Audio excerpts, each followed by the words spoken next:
Welcome back to Euro Football Daily, where we're looking at the 10 strangest transfers of the summer. Let's go. 10. Ben Davies to Rangers. Rangers might have eked every last penny out of Ajax for Calvin Bassey, selling the 22-year-old Nigerian for a club record €23.5 million, but their choice to replace him with Liverpool's Ben Davies has left many people confused. The former Preston centre-back Davies failed to displace either of Nat Phillips and Reece Williams amidst an injury crisis, and didn't make a single appearance for the Reds across his 17 months on their books. 21-22 saw the 26-year-old head out on loan to Championship side Sheffield United, and he proved his ability at that level, completing 79% of his tackles, with no one in Paul Heckingbottom's squad topping his 85% pass completion. But it's less about the player and more about the price with this deal, with his €4.7 million fee, a €4.2 million profit for Liverpool, suggesting that Rangers have overpaid, especially when defenders like Alfie Mawson are available for free. 9. Leo Ostigard to Napoli. Ask any Brighton fan about Leo Ostigard and they'll probably stare at you blankly. That's because since joining the Seagulls in 2018, the Norwegian centre-half hasn't featured once, rather spending most of his time away on loan. Yet next season, the 22-year-old will be a Napoli player, taking on the very best in the Champions League. Ostigard's €5 million switch to the Diego Armando Maradona concludes a remarkable 12 months for the young defender. His year began with Stoke City in the Championship, where he gradually fell out of favour before he was shipped off to Genoa for a surprise shot at top-flight football. He arrived with Il Griffon 18th in Serie A, and to Ostigard's credit, they did improve, conceding 14 fewer goals over the next 6 months, with the former Coventry loanee averaging 4 clearances and a massive 5.3 aerial wins per 90, among the most in Europe. Ostigard did well, but it seems premature of Napoli to sign him after a mere 15 appearances. They need to replace Kalidou Koulibaly, but the Norwegian is a long way from being ready for that responsibility. 8. Santiago ASCACIBAR to CREMONESE. Earlier in July, we recommended Hertha Berlin's Santiago ASCACIBAR to Everton on Scout Report. The Toffees need some bite in midfield, and the Argentine has that in abundance, defying his 5'5" stature to average a huge 3.6 tackles per 90, along with 2 interceptions and 23.5 attempted pressures, among the top 15% of midfielders in Europe's top leagues. He may not be perfect, but his tenacious character is a rare commodity. With Hertha going nowhere fast, ASCACIBAR announced he was ready for a change. We assumed that many established names would want the 3-capped Argentine international, but to our surprise, he's joined Serie A new boys Cremonese on loan, with an €8 million option to buy. Well done to the Lombardi minnows. But this is an odd choice for ASCACIBAR. Next season will be Cremonese's first in Serie A since 1996, and as such, they're favourites for relegation. It's not like they have the funds to compete either, spending a net of just €6 million this window. After 2 years battling the drop in Germany, it seems crazy that ASCACIBAR wants to join a side even less equipped for top-flight football. 7. Nicolas Tagliafico to Lyon.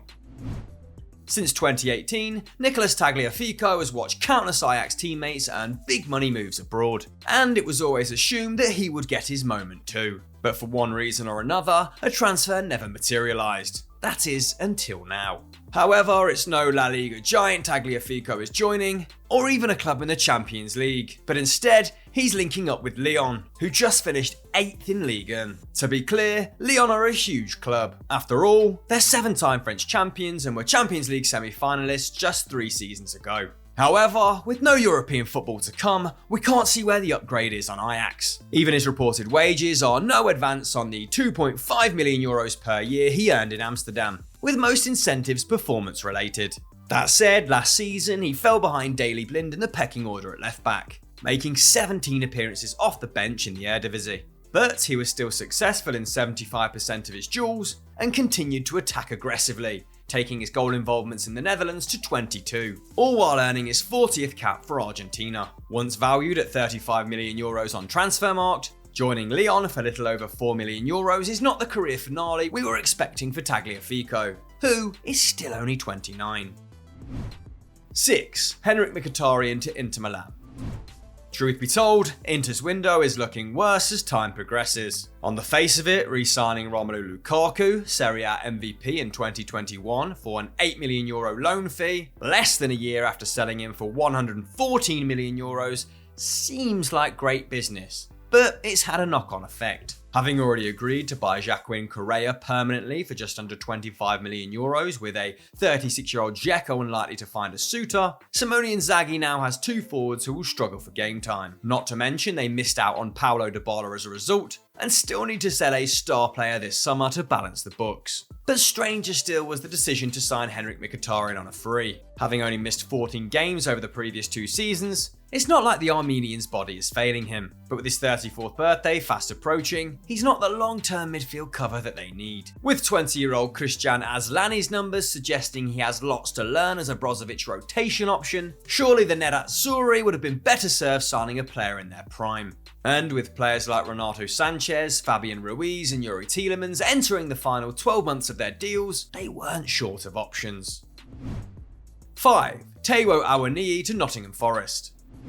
Jesse Lingard might be the most recognisable name, but we assure you, unless Taiwo Awoniyi fires, Nottingham Forest have very little chance of staying up. Having conceded 3 fewer goals than Championship winners Fulham last season, but having been outscored by a massive 27, it was clear that Steve Cooper needed to add to the Reds' firepower going into 22-23. The man they've turned to is former Union Berlin forward Taiwo Awoniyi, whose 15 league goals last term led to international recognition and a spot leading the line for the Super Eagles at AFCON 2021. Given that figure was only topped by 5 players in Germany and led Union Berlin to 5th in the Europa League, a remarkable achievement for a club in just its 3rd year back in the top flight, it seems a little strange that he's chosen a move to Nottingham, aka a side destined for a relegation battle. If he'd waited a year and shone in the Europa League, who knows where the former Liverpool player could have ended up. 4. Remy Cabella to Lille. While some of the inclusions on this list are because the buyers overpaid or the player chose a strange club, in the case of Remy Cabella's move to Lille, we're surprised that anyone sought to pick him up at all. Best remembered on British shores for a 1-year spell at Newcastle in 2014-15, 1 goal in 34 appearances for the club made him one of the Magpies' least popular signings in recent memory. Despite intermittently shining for Marseille and St Etienne, he ended up at Russian side Krasnodar in 2019, where he only once played more than 1,500 league minutes in his 3 seasons in Russia. When Russia invaded Ukraine, Cabella's contract was terminated by mutual consent, and he returned to Montpellier until the end of 21-22. When the club failed to sign him permanently, Lille swooped, signing him on a 1-year deal. With Botman, Celik and Yilmaz having departed, and Jonathan David likely to follow before too long, Cabella isn't the sort of signing to get Les Dogs faithful pumped for the new campaign. 3. Jean-Michel Seri to Hull. 5 years on from his much talked about failed move to Barcelona, Jean-Michel Seri has swapped Premier League Fulham for Championship side Hull this summer. Since their relegation from the top flight in 2017, Hull are yet to finish in the top half of the 2nd tier, even dropping down to League One for the 2021 campaign. Having lost star player Keane Lewis Potter to Brentford in a €20 million deal, a player who was directly involved in 37% of their 41 league goals, the 2nd lowest total in the division, there's just cause to think that Seri might find himself in a relegation scrap this term. While Fulham haven't managed to secure all their primary targets at the time of writing, we can't help thinking that João Palhinha will be a significantly better option for the Whites than Seri, whose performances at Galatasaray, Bordeaux and Fulham last term illustrate why his valuation has dropped from over €31 million to just 4 in 4.5 years. 2. Bernardeschi to Toronto FC. While players like Lourenço Insigne and Gareth Bale have made the move stateside this summer, the fact they're 31 and 33 respectively makes sense of these switches. Insigne's international teammate Federico Bernardeschi's transfer to Toronto FC, however, is a little more confusing. To call Bernardeschi a bit part at Juventus over the last few seasons would be an understatement. In league play, he's only made 41 league starts over the past 3 seasons, putting up just 6 goals and assists. And it's not like he's been rotated for cup competitions either. The former Fiorentina star has only played 700 minutes in the Champions League across the last 3 seasons, just 32% of the available game time. His fate at the Old Lady was sealed this summer with the arrival of veteran winger Angel Di Maria.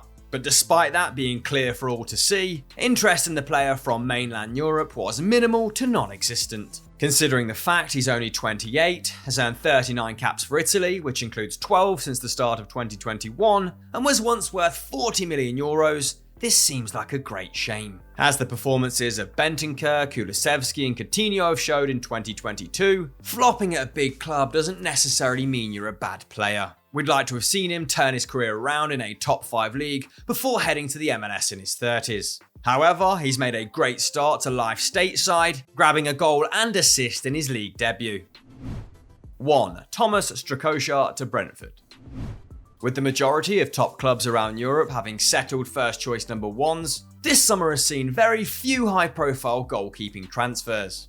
It's been left to the likes of Gavin Bazunu, Paul Lopez and Nick Pope to fill the back pages of newspapers. But one club who has taken drastic action is Lazio. Clearly unimpressed by a defence that conceded 58 league goals last term, 21 more than any top 4 team, Sarri has decided to wield the axe, offloading both Pepe Reina and Thomas Strakosha. But whilst Reina's return to his former team Villarreal makes sense as the 39-year-old winds down his 22-year playing career, Strakosha's move to Brentford has left us scratching our heads. Not because the 27-year-old Albanian isn't a perfectly useful player. After all, this is a player who saved 9.1 more goals than he should have according to expected goals between 2017-18 and 2019-20, but because he'll likely be back up to David Raya, who is also 1 year his junior.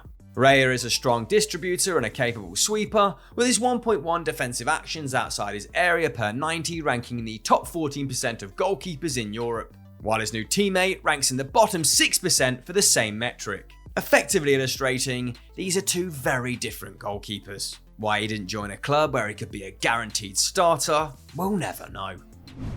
So team, that was our 10 strangest transfers of the summer window so far, but who have we missed out and who do you think's yet to come? Let me know in the comments below.